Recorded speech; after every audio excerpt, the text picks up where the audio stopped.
भारतीय वायुसेना संगठन गुजरात शाखा द्वारा गांधीनगरना south western air command centre खाते फ्लाइंग ऑफिसर निर्मलजीत सेखोन पीवीसीना नामे 9मु वार्षिक स्मारक व्याख्यानનું આયોજન કર્યું હતું। આ કાર્યક્રમમાં પદ્મ વિભૂષણ અર્જુન સી ડીએફસી ભારતીય વાયુસેનાના marshal air marshal Nagesh Kapoor સહિતના અનુભવી અધિકારીઓ હાજર રહ્યા હતા। ઉલ્લેખનીય છે કે વાર્ષિક સ્મારક વ્યાખ્યાનનું આયોજન ફ્લાઇંગ ઓફિસર નિર્મલજીત સિંહ સેખોન તેમજ પીવીસીના બહાદુરી અને બલિદાનને શ્રદ્ધાંજલિ આપવા માટે કરવામાં આવ્યું હતું। તેમજ આ કાર્યક્રમનો ઉદ્દેશ્ય ભવિષ્યમાં વાયુ શક્તિ કેવી રીતે કાર્ય કરશે તેની ચર્ચા કરવાનો અને ભવિષ્યમાં જો કોઈ દેશ પર હુમલો કરે તો યોગ્ય જવાબ આપવા માટે વ્યૂહરચના ઘડવાનો છે। Part of it is this effort कि एक साल में हम एक बार ये मेमोरियल लेक्चर्स ऑर्गेनाइज करते हैं जिसमें हम बाहर से बहुत सीनियर और एक्सपर्ट स्पीकर्स को बुलाते हैं।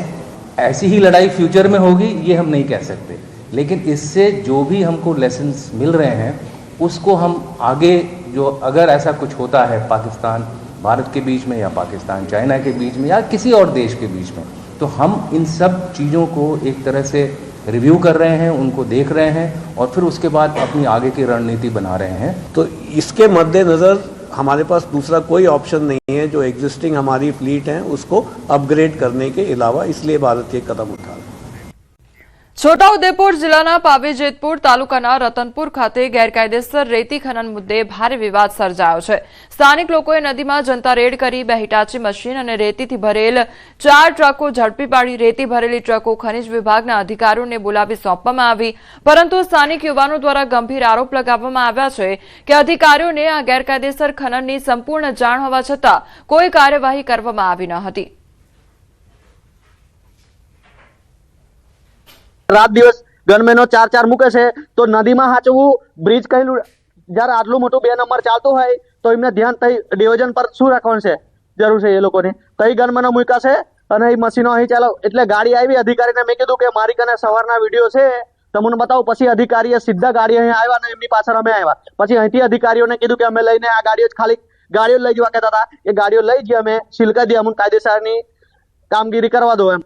અમુક વ્યક્તિઓ દ્વારા ઇલીગલ કામગીરી થતી હોવાનું જાણ કરતા અહીંયા સ્ટોકમાંથી નીકળતા જે 4-1 વાહનો જોવા મળે જે રેતી ભરેલી હતી, જેમાં જે વાહનોની તપાસ કરતા તેમાં પ્રાથમિક દ્રષ્ટિએ રોયલ્ટી ના હોવાથી ત્યાં રાખી મૂકેલ છે। અંદર લીજ વિસ્તારની આસપાસ લીજમાં ખાણકામ જે જોવા મળેલ તે જગ્યાએ જે 4-5 મશીનો હતા તે હાલ પૂરતી તપાસ અર્થે સીઝ કરીને અહીંયા સ્ટોક ઉપર મુકાવેલ છે।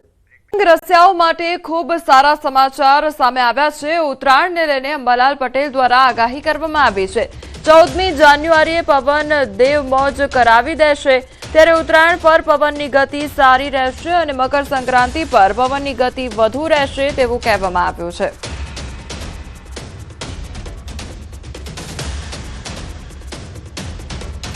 લગભગ ઉત્તરાયણ ઉપર પવનની ગતિ પણ ક્યાંક વધુ અને કંઈક અંશે સારી રહેવાની શક્યતા રહેશે, પરંતુ લગભગ આ વખતે જાન્યુઆરીમાં જ ઠંડો રહેવાની શક્યતા વધારે રહેશે।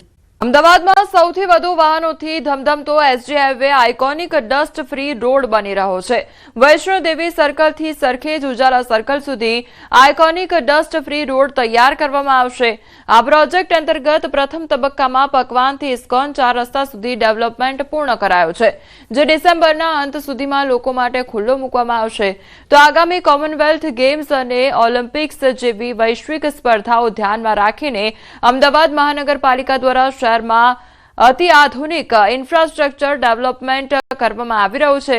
સ્ટેન્ડિંગ કમિટી ચેરમેનનો દાવો છે કે પ્રોજેક્ટ અંતર્ગત પ્રથમ તબક્કામાં પકવાનથી ઇસ્કોન 4 રસ્તા સુધી ડેવલપમેન્ટ પૂર્ણ કરાયું છે। આ આઇકોનિક ડસ્ટ ફ્રી રોડ ડિસેમ્બરના અંતમાં ખુલ્લો મુકાશે, તો આ રોડ વિદેશને પણ ઝાંખા પાડે તેવું હાઈવે ફીલ આપશે।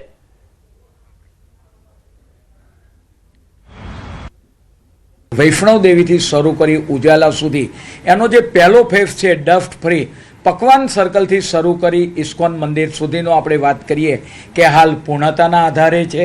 આ રોડની અંદર લેન્ડસ્કેપિંગ, સિનિયર સિટીઝનો માટે બેસવાની વ્યવસ્થા, તદુપરાંત ત્યાં આગળ જીમ અને આપણે વાત કરીએ કે ફાઉન્ટેન, આવી રીતે એક આધુનિક કક્ષાનો આપણે વાત કરીએ કે સર્વિસ તૈયાર કરવામાં આવ્યું છે. એનો પ્રથમ ફેઝ લગભગ 1.5 કિલોમીટરનો પૂર્ણતાને આરે છે. ડિસેમ્બર મહિનાના એન્ડની અંદર આ જે છે પકવાનથી ઇસ્કોન જંકશન સુધીના રોડનું એને ખુલ્લો મૂકવામાં આવશે. અમદાવાદ શહેરનો એસજી હાઈવે હવે આઇકોનિક ડસ્ટ ફ્રી થવા જઈ રહ્યો છે. અમદાવાદ મહાનગરપાલિકા દ્વારા એક પાયલોટ પ્રોજેક્ટ હાથ ધરાયો છે, જેની અંદર પકવાન 4 રસ્તાથી ઇસ્કોન 4 રસ્તા સુધી જે આખો જે રોડ છે તેને અલગ અલગ ગ્રીનહરી એટલે ગાર્ડન સ્લેબ સાથે બનાવવામાં આવ્યો છે. તેમાં અલગ અલગ ગજીબો છે, બેસવા માટે, મોર્નિંગ વોકરો માટે વોક કરી શકાય તે પ્રકારની આખી વ્યવસ્થા કરવામાં આવી છે. મહત્વપૂર્ણ એ છે કે જ્યારે અમદાવાદ શહેર કોમનવેલ્થ ગેમ્સ માટે યજમાન બની રહ્યું, ઓલિમ્પિક્સ માટે તૈયારીઓ કરી રહી છે, ત્યારે અમદાવાદનું ઇન્ફ્રાસ્ટ્રક્ચર આધુનિક કક્ષાથી વધુ જઈ રહ્યું છે. ત્યારે તેને વધુ સુઘડ કરવા માટે, વધુ સારું કરવા માટે અમદાવાદ મહાનગરપાલિકા દ્વારા એક આ પાયલોટ પ્રોજેક્ટ હાથ ધરાયો છે. કારણ કે નાયબ મુખ્યમંત્રી હર્ષ સંઘવીએ પણ કહ્યું હતું કે એસજી હાઈવે જે છે તેને ડસ્ટ ફ્રી કરાશે. ત્યારે ચોક્કસ એ માની શકાય કે જે વૈષ્ણોદેવી સર્કલથી લઈને સરખેજ ઉજાલા સુધીનો જે મેઇન એસજી હાઈવે છે, જે ટ્રાફિકથી ધમધમતો હોય છે, તેને ડસ્ટ ફ્રી કરવાની જાહેરાત કરાઈ છે. ત્યારે તેના પ્રથમ તબક્કાના પાયલોટ પ્રોજેક્ટ અંતર્ગત પકવાન 4 રસ્તાથી ઇસ્કોન 4 રસ્તા સુધીનો જે રોડ છે તેને ડસ્ટ ફ્રી હાલ કરવામાં આવી રહ્યો છે અને તેને ડિસેમ્બરના અંત સુધીમાં તેને ખુલ્લો પણ મૂકવામાં આવશે. અને સાથે જ કહી શકાય કે એક અલગ જ યુનિક આખો રોડ છે તે બનાવવામાં આવ્યો છે. ખાસ કરીને જે રોડ છે તેની જે સર્વિસ રોડ હતા બંને બાજુ, તેની અંદર તે જે લેન્ડ હતું તેનો ઉપયોગ કરવામાં આવ્યો છે. ત્યાં ગાર્ડન છે, ગજીબો છે, બેસવા માટેની વ્યવસ્થા છે, મોર્નિંગ વોકરો માટેની વ્યવસ્થા છે, અલાયદી ઊભી વ્યવસ્થા કરવામાં આવી છે. તેથી ચોક્કસ એ કહી શકાય કે હવે અમદાવાદ શહેરનું ઇન્ફ્રાસ્ટ્રક્ચર છે તે વિશ્વ કક્ષાનું બની રહ્યું છે. અને જે કહી શકાય કે કોમનવેલ્થ ગેમ્સના યજમાની મળી છે, ત્યારબાદ નગરપાલિકા એક પછી એક મોટા નિર્ણયો છે તે હાલ અહીં લઈ રહ્યું છે. અને પ્રથમ તબક્કાનો આ પ્રોજેક્ટ છે. હજુ પણ એસજી હાઈવેનો જે મુખ્ય જે વૈષ્ણોદેવી સર્કલથી લઈને ઉજાલા સર્કલ સુધી આ પ્રોજેક્ટ છે આવનારા સમયમાં તેને અમલ કરવામાં આવશે. પ્રણવ પટેલનો અહેવાલ, ન્યૂઝ 18. જૂનાગઢમાં 9 મ્યુલ એકાઉન્ટ હોલ્ડર સામે કાર્યવાહી હાથ ધરવામાં આવી છે. 253 કરોડના સાયબર ફ્રોડનું કનેક્શન જૂનાગઢ સુધી પહોંચ્યું છે. ભારતભરમાંથી 360 ઓનલાઈન ફરિયાદો મળી આવી હતી. ફરિયાદના આધારે જૂનાગઢ રેન્જ સાયબર ક્રાઇમે તપાસ કરતા 8 આરોપીની ધરપકડ કરી તો ઝડપાયેલા આરોપીઓએ આપ્યા હતા બેંક એકાઉન્ટ ભાડે અને હાલ એજન્ટો અને ફ્રોડ કરનારાઓની શોધખોળ તેજ કરવામાં આવી છે. પોલીસે આરોપીઓ સુધી પહોંચતા 9 બેંક ખાતાની તપાસ હાથ ધરી હતી. આ લોકો જે સાયબર ક્રિમિનલ્સ છે મોટા મોટા, એમને સાયબર ક્રાઇમને પાર પાડવા માટે એકાઉન્ટની જરૂર પડતી હોય છે. એટલે આ લોકો આ જે નીચેના એકાઉન્ટ હોલ્ડરો છે એને એના મળતિયાઓ, એના એજન્ટો દ્વારા એનો સંપર્ક કરાવી એમને કમિશન બેઝ અથવા એનો આમાં જે સાયબર ક્રાઇમ થતું હોય છે એમાંથી ટકાવારીમાં એનો ભાગ આપી અને એ એકાઉન્ટો એમને જોડેથી મેળવી લે છે. અને આ એકાઉન્ટ હોલ્ડરો નાની નાની લાલચમાં આવીને મોટા સાયબર ક્રાઇમને પાર પાડવામાં મદદરૂપ થાય. નકલી પોલીસે વેપારી સાથે 13 લાખનો તોડ કર્યાનો મામલો સામે આવ્યો છે. ગણતરીના દિવસોમાં જ કિમ પોલીસે નકલી પોલીસને ઝડપ્યા તો કિમ નજીક પામવિલા ફાર્મ હાઉસમાં કર્યો હતો તોડ. ઘટના એવી હતી કે એમ્બ્રોઇડરી ખાતું ચલાવતા વેપારી પોતાના મિત્ર અને એક મહિલા સાથે ફાર્મ હાઉસમાં ગયા હતા. તે દરમિયાન કાર લઈને 3 ઇસમો આવ્યા અને મહિલા સાથે ખોટા ધંધાઓ કરો છો તેમ કહીને વેપારીને માર મારી ચપ્પુ બતાવી 25 લાખની માંગણી કરી હતી. જો કે બાદમાં વેપારી પાસેથી 13 લાખ રૂપિયા પડાવ્યા હતા. પોલીસે 3 ઇસમોની ધરપકડ કરી વધુ તપાસ હાથ ધરી છે. 3 ઇસમો કે જેઓ નકલી પોલીસ બનીને આવ્યા હતા અને એમણે આમની પાસેથી ફરિયાદી પાસેથી એમણે જે 13 લાખ રૂપિયા પડાવ્યા હતા તેમને આજે શોધી કાઢવામાં આવ્યા છે. તેમની ધરપકડ કરવામાં આવી છે અને તેમની પાસેથી એક પોલીસનું પ્લેટ મારેલી એક ગાડી રિકવર કરવામાં આવી છે, જે ગાડીનો ઉપયોગ તેમણે રાજ્યમાં ઠંડી અને ચક્રવાતનું ડબલ એટેક અને હવામાન નિષ્ણાંત અંબાલાલ પટેલની મોટી આગાહી સામે આવી છે. ડિસેમ્બરના અંતમાં ઠંડીનો ચમકારો વધશે અને ડિસેમ્બરના અંતે કડકડતી ઠંડી પડશે. તો 22 ડિસેમ્બર બાદ આકરી ઠંડી પડશે તેવું અનુમાન તેમના દ્વારા લગાવવામાં આવ્યું છે. તો આગામી સમયમાં હવે હાડ થીજવતી ઠંડીનો અનુભવ લોકોને થશે.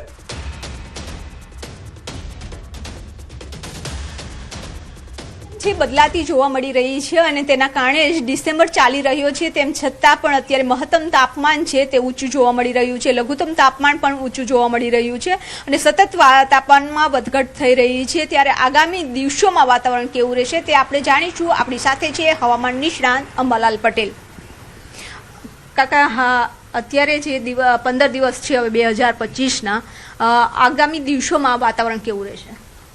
હમણાં આપણે જોવા જઈએ તો આ વખતે પશ્ચિમી વિક્ષોભ નબળા આવ્યા છે અથવા બરાબર આવ્યા નથી.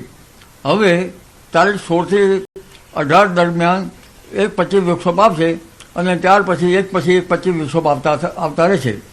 તારીખ 15મી ડિસેમ્બરથી ઉત્તરના પવનો છેક રાજસ્થાનના ભાગો સુધીમાં આવવાની શક્યતા રહેતા કેટલાક ભાગમાં ઠંડી રહેવાની શક્યતા રહેશે.